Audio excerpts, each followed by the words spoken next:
Magandang araw kabola. Sa video na ito, pag-uusapan natin sa naman pong mainit na trade rumor kabola. Wala po sa hari ng B-Bay trade rumors, of course, no bad kabola. And then a lot of things, of course, kakastart pa lang po ng ating last tournament kabola dito sa B-Bay. So may di pa nakasubscribe, baka pindutan mo po yung subscription button. Victolero wants Magnolia healthy and deeper come the playoffs. First Coach Chito Victolero. Pumasok muna kayo ng playoffs. Nakakalimutan natin ni Coach Chito na hindi po sila nakapasok ng playoffs dun sa huli po nilang tournament. Parang sobra naman atang confident niyan. Kabola, di ba? Ay, wala lang, di ba? Hindi nga sila nakapasok, tapos ganyan yung statement niya. Now, kung hinahanap niyo po si Coach Danny Ildefonso kabola sa Converge kabola, at the very least, you should be happy to know kabola na hindi pa po siya tanggal dun sa coaching staff kabola, no? So, nagfo-focus lang daw siya ngayon sa kanya pong pagtakbo sa politika kabola. So, Coach Danny Ildefonso, for me, is a crucial part pa rin po ng Converge.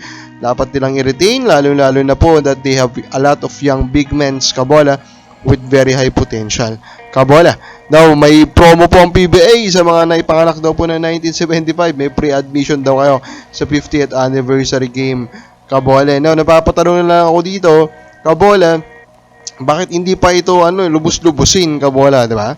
Yung 1975, born 1975 kabola, sabihin nyo na, libre na yan kabola, and all the games, maliban siguro sa games ng Sunday, ganun lang, di ba? Kabola, pa tayo nyo pang kabay din ng PBA, kayo naman.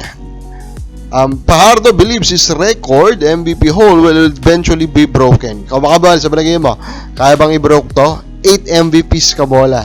8 MVPs. Cannot even be possible kabola. Di ba? Parang imposible niyan. Remember, ito pong season, history po ng isang Junmar Pardo, hindi naman siya naglaro sa isang week na era kabola. If you look po at the era of Junmar Fajardo kabola, ka-era niya, of course, sina Scotty Thompson, ka-era niya, sina Japit Aguilar kabola, ka-era niya, sina Greg Slaughter, kabola, ka-era niya, sina Calvin Abueva, kabola, sina Chris Newsom, sina Gary David, kabola, diba lahat yan, ka-era niya, no? His era, kabola, is actually not that weak, kabola, it actually very strong era, pero he is just super dominant, kabola, that kumbaga, ni isa sa mga MVP niya, kabola, walang naging question, kabola, diba?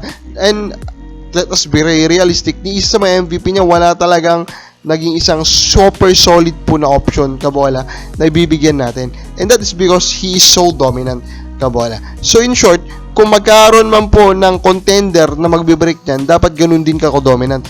And parang sobrang hirap kasi makakita ng ganyan, kabola, di ba? Unless Kai Soto can be that guy. Ang problema lang kasi kay Kai Soto, kabola, yes, he has all the tools to break the record of Pardo. The issue will be, anong edad na siya papasok sa PBA kasi try niya mag-NBA, and gaano siya magiging ka-healthy.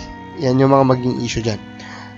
Trillion Newsom, kabola, sure, fearless Kurt Rayson will make it big in the PBA. So, Kurt Rayson, kabola, the current po na super rookie ng Meralco together, no?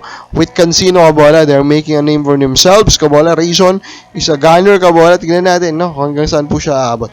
Now, ito na, no? Maberikan Misi daw, kabola, is on the trade block, kabola. Or what more of gusto pong kunin ng MVP group pala, yung explanation, kabola. Kasi nabanggit daw, kabola, ng driver daw po ni MVP na kamag-anak daw po ni Maverick Misi. At ito naman po si MVP, kabola, tinignan, kabola, at yun nga, may possibility na ngayon na kunin nga daw po nila si Maverick Misi. And of course, kabola, si Misi, proven na guy naman yan, veteran guard, pero makapaisip ko na lang, veteran guard, again, supply and demand dictates us that guard, kabola, is the least important position. Pero of course, need po ngayon ng guard ng TNT. So, mapupunta kayo sa TNT sa Misi? We will not know until it happens. So, kababal sa pagiging mo, mapupunta kayo sa MVP group, si Maverick, comment lang po sa baba.